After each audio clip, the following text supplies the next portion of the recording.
Ladies and gentlemen, you may think silence is neutral, you may believe distance is mercy, but hear me, absence is a sword sharper than the tongue. You were not created to vanish, you were called to dwell, to stand, to cover.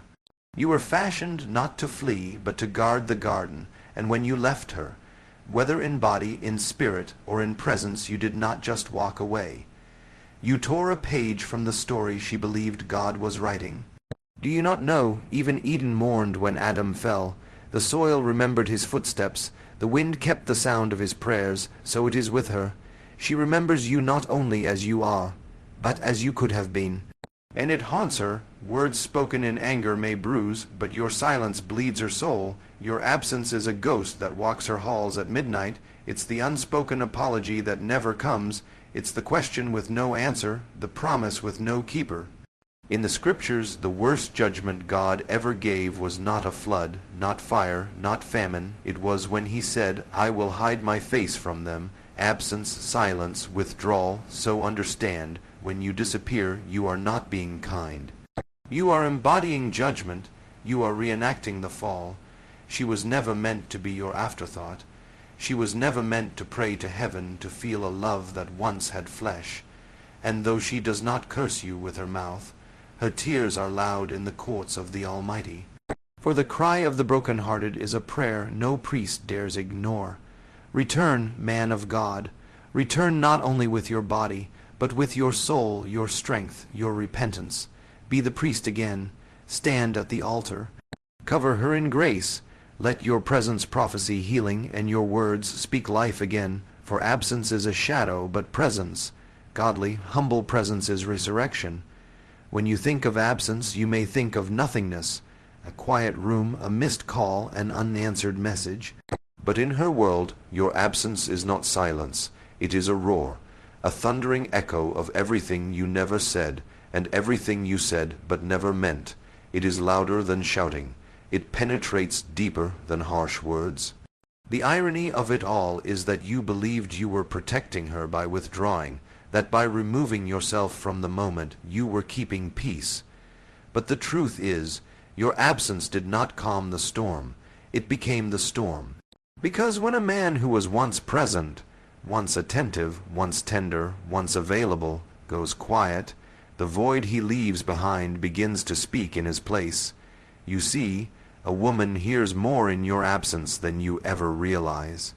She hears the betrayal in your silence. She hears the doubt in your distance. Every time you leave, physically, emotionally, spiritually, you let her interpret the silence for herself.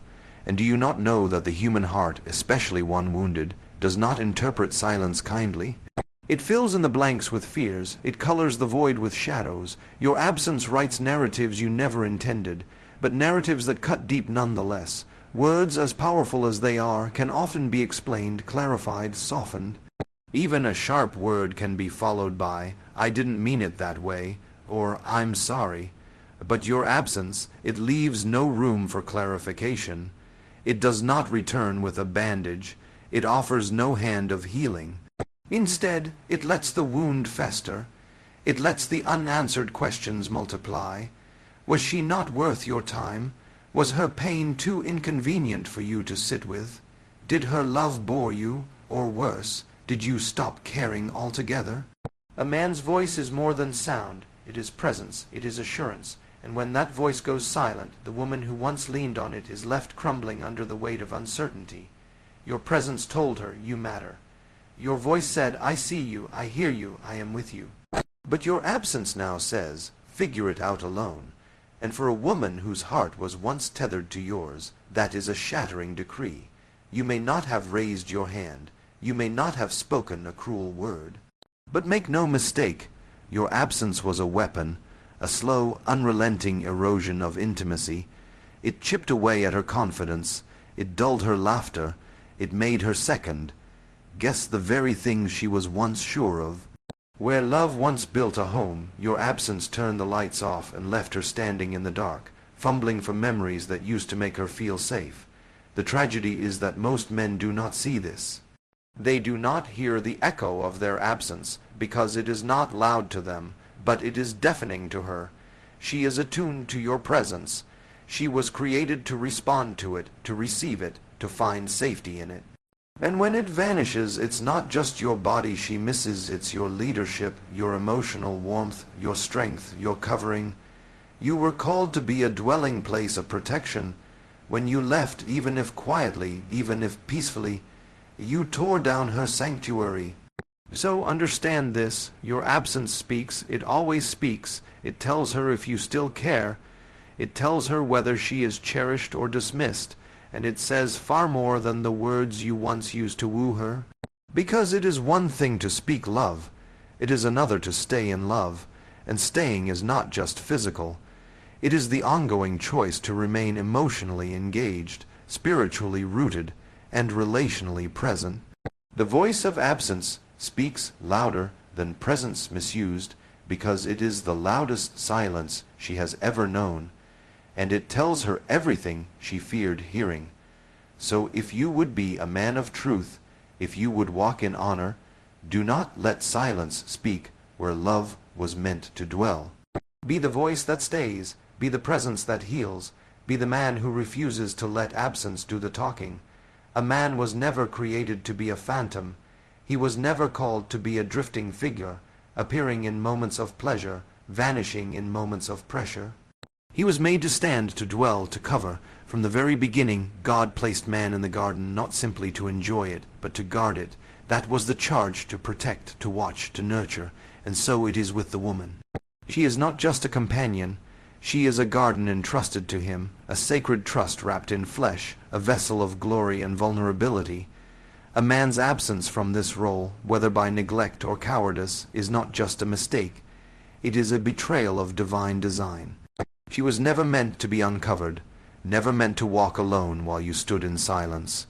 Yet too many men have abandoned their post, not in a storm of rage, but in a slow fade of indifference. You may still be there in body, but she knows. She can feel it. The priest is gone. The intercessor has left the altar. The protector has put down his shield, and now she is exposed. There is something in the heart of a woman that looks to a man not for domination, but for covering. It is not a cry for control. It is not about hierarchy. It is about security. It is about knowing that the man standing beside her is not a wandering ghost, but a fixed pillar, that when the night falls he will not flee, that when the winds rise he will not run, that when she is weary he will still be at his post, watching, praying, standing. Because when a man becomes a phantom, slipping in and out of emotional availability, spiritual presence, or physical faithfulness, the woman is left with the weight of a role she was never created to carry alone. You may not understand the sacred weight of your presence. You may not realize that when you walk in integrity, when you speak with gentleness, when you fight for the atmosphere of your home, you are fulfilling the calling of priesthood. Not the priest of religion, but of relationship, one who stands between chaos and peace, one who offers up love like incense, one who repels the darkness and invokes the blessing of heaven. This is what a man was designed for. This is what she was created to rest under. But when you disappear, when you withhold affection, when you detach from her spirit, when you abandon your spiritual responsibility, you force her to carry the burdens alone. She prays alone. She weeps alone. She makes decisions you were meant to seek God for together. And though she may not raise her voice, and may even smile through her pain, her soul registers the absence of the one who was supposed to be her priest. Manhood is not measured by how loudly you speak, but by how deeply you stay. Not by how many promises you make, but by how many you keep. Not by how strong your arms are, but by how consistently they hold. You were not made to hover over her as a master, nor to drift from her as a ghost, but to walk with her, step by step, heart to heart, spirit to spirit. The man who runs from this calling is not just failing her, he is resisting the very image of God stamped upon him. And let us not forget, Christ loved the church not with mere words, but with sacrifice, with presence, with endurance. He did not vanish when things became difficult. He did not become a phantom in Gethsemane. He stayed, he bled, He bore the cross, and so, when you walk away, when you become absent from your role, from her heart, from your shared altar, you misrepresent the one you were called to reflect. You may believe that she will get over it, that she is strong, that your distance will be absorbed, your silence forgiven, and yes, she may endure. But don't mistake endurance for healing. She was not made to patch up the damage left by a man who was supposed to guard, not wound. And your absence from your priesthood leaves a hole no apology can easily fill. So rise again, man of God, take your place, not just in the bed, not just in the house, but in the spirit. Be her covering, be her intercessor, be her partner, her protector, her priest. Do not vanish into the shadows. Be present, be steady, and let heaven find you at your post, faithful to the end. The garden remembers the gardener. That is the mystery of love, the pain of absence, and the sacred truth that lingers in the silence after someone leaves. When a man walks with a woman, truly walks with her, watering her spirit with kindness, tending to her heart with patience, guarding her soul with prayer, he leaves an imprint not just on her days, but on her being. She begins to flourish under his care. She blooms in his presence. She opens her heart like a flower facing the sun. But when he disappears, suddenly or slowly, the garden does not forget. The soil remembers his hand. The trees remember his voice. The silence is not peace. It is a hollow cry echoing through every corner where his presence once lingered. A woman is not a machine to reset. She is a garden, a living, breathing sanctuary designed to respond to presence. When a man tends to her with love, she begins to reflect it. She becomes more radiant, more confident, more alive. But when the gardener walks away, when he stops nurturing her with his words, his attention, his time, she does not just stop growing. She aches, she longs, not because she is weak, but because she was opened. And you cannot open the soul of a woman and then abandon it without leaving a mark. The garden does not scream, it does not demand. It simply remembers, and that is what haunts her. Not just the fact that you're gone, but that you were once there, that your presence once brought warmth, and now the cold tells her just how much has changed. The same way Adam once walked with God in the cool of the day, and then hid when shame entered, so too a man can be present, then disappear, leaving the woman to wonder where she lost him, and worse, if it was somehow her fault. But it wasn't her fault. The gardener simply stopped showing up. Maybe it was fear, maybe pride, maybe distraction, but the weeds began to grow where he once walked. The path became overgrown. The laughter that used to echo in the garden turned to silence. And yet she remembers the moments when he saw her fully, when he listened, when he noticed the small things. She remembers the feeling of safety, of partnership, of shared burden. And that memory is both blessing and curse, because it reminds her of what once was and what now is not. When a man invests in a woman, he is not just shaping her present, he is writing something on her memory, on her emotional DNA. That is why your absence is not neutral, it's not quiet, it speaks, and what it says is this: you were not worth staying for. And though those words never leave your lips, the garden interprets them through every missed call, every broken promise, every day you go without truly seeing her. The tragedy is that the man often doesn't know what he left behind. He doesn't hear the cries the garden makes at night. He doesn't feel the chill that enters when love withdraws. He moves on, but she remains, among the ruins, among the questions, among the memories. Because gardens don't close themselves off so easily. They wait, they hope, they remember. That is both their beauty and their burden. The garden was never meant to be tended by a stranger. It was not made for rotation, for casual visitations. It was made for covenant, for consistency, for the hand that returns day after day, the one who knows where the roses grow and where the thorns hide, the one who understands the seasons, who does not flee when winter comes, who trusts that spring will return if he simply stays. So if you were once her gardener, her friend, her protector, her priest, know this: your absence speaks in ways your presence never had to. And if you ever wonder why she still looks sad when your name is mentioned, or why her joy seems half-formed, it is because the garden still remembers. Not in bitterness, but in ache. Not in anger, but in longing. She was never meant to be a memory. She was meant to be a dwelling place, and she still carries the imprint of the one who once walked with her, who once loved her with hands that now remain missing. The garden remembers, and it waits, not for perfection, but for presence, not for a man who never fails, but for one who returns, the one who knows that love was never about the flowers, it was about the faithfulness to tend them. Her tears are not weakness. They are not signs of emotional instability or oversensitivity. They are testimonies. Every tear that falls from her eyes carries a weight, a wordless message written in liquid truth. A silent scroll that heaven reads even when the earth ignores her pain. You may not see the depth of those tears. You may dismiss them, avoid them, or feel uncomfortable by their presence. But to heaven her tears are not hidden. They are sacred. They are prayers. They are the sound of a heart breaking in a place too deep for language to reach. She doesn't cry just because you left the room, or because you didn't answer her message, or because you forgot what mattered to her. No, those are the surface reasons. She cries because the one she let in, the one she trusted with the vulnerable parts of her soul, has become unreachable, absent, distant. She cries because something that was once alive is now slowly dying, and she is mourning it while it still breathes. She cries not for the sake of drama, but because silence from someone who once saw her now feels like abandonment from a place she once called safe. You see, her tears don't just speak of the present moment. They carry the history of your love.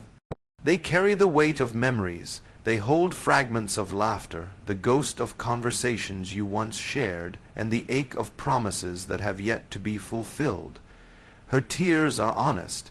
They have no mask. They cannot pretend. They say what her mouth often cannot. I feel alone with someone who once held me.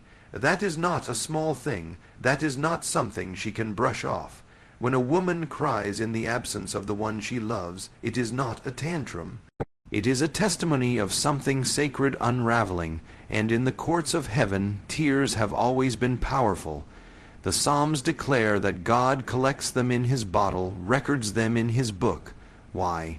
Because they matter, because they mean something, because they are prayers in their purest form, raw, unfiltered expressions of truth. And when a woman weeps because of your absence, your withdrawal, your silence, those tears rise as incense.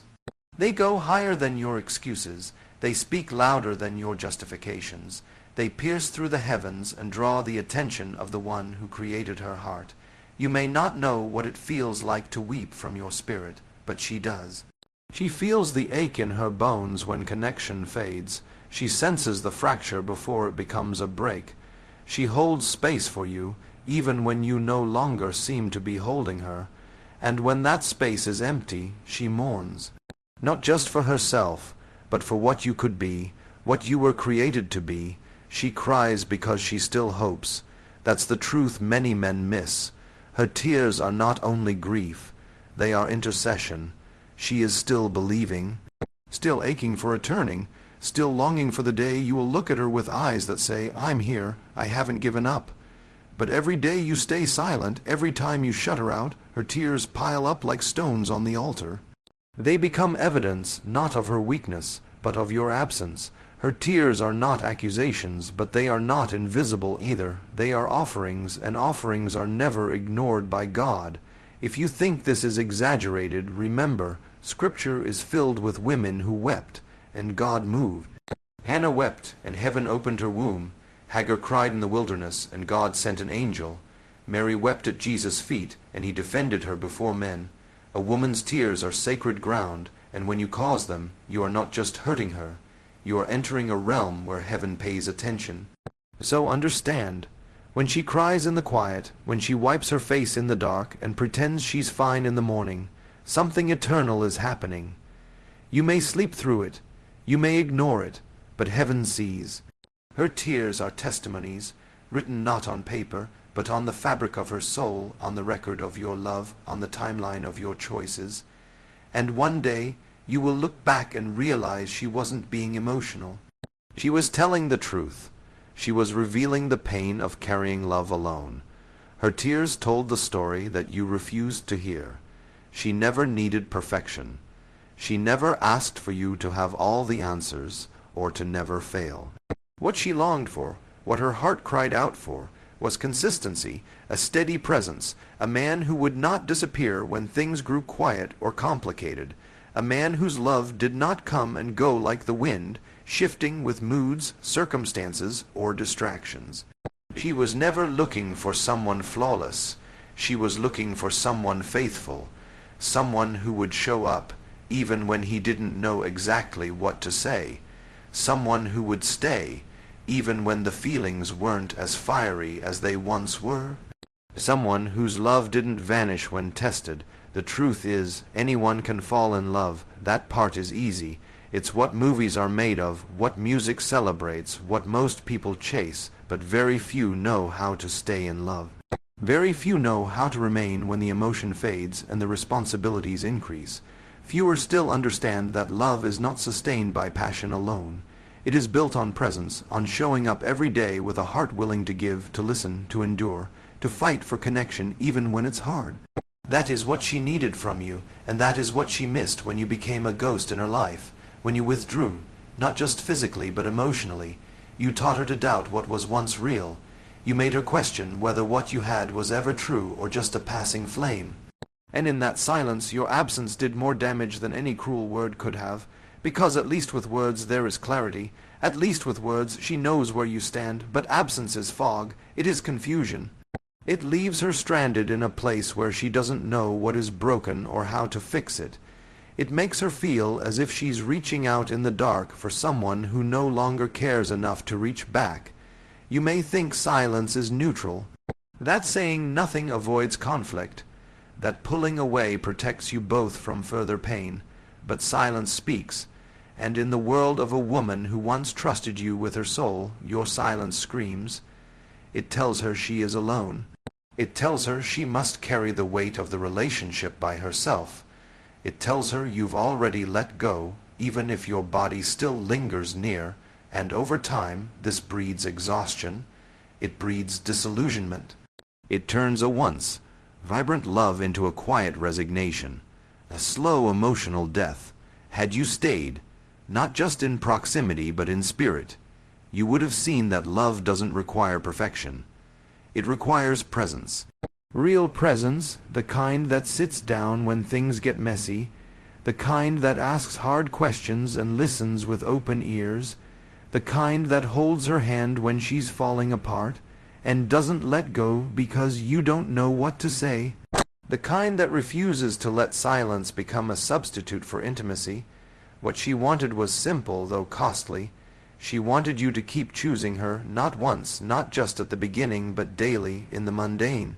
In the boring, in the hard, in the silent. She wanted to know that when she woke up tomorrow, you would still be there, not just physically, but emotionally, spiritually, relationally. She wanted to know that your love wouldn't evaporate when the emotions did, that it wasn't a phase, that it was a promise. So when you left her alone in the emotional spaces of the relationship, when you turned inward, grew silent, or walked away in the middle of the storm, you didn't just hurt her. You broke something sacred, because now she doesn't just grieve the loss of your love. She grieves the loss of the man you promised to be, and worse, she grieves the part of herself that believed in you. Staying is not easy. Remaining engaged when it's uncomfortable requires maturity, humility, and courage. But that is the cost of real love. That is the calling of a man who claims to love a woman, to be there when it's hard. To not let the silence grow louder than the bond you share, to not vanish emotionally while still wearing the mask of presence, because when you walk away, whether through distance, silence, or indifference, you leave her with questions that do not heal quickly. And all she ever wanted was not perfection, but someone who would stay, someone who would choose her again and again and again.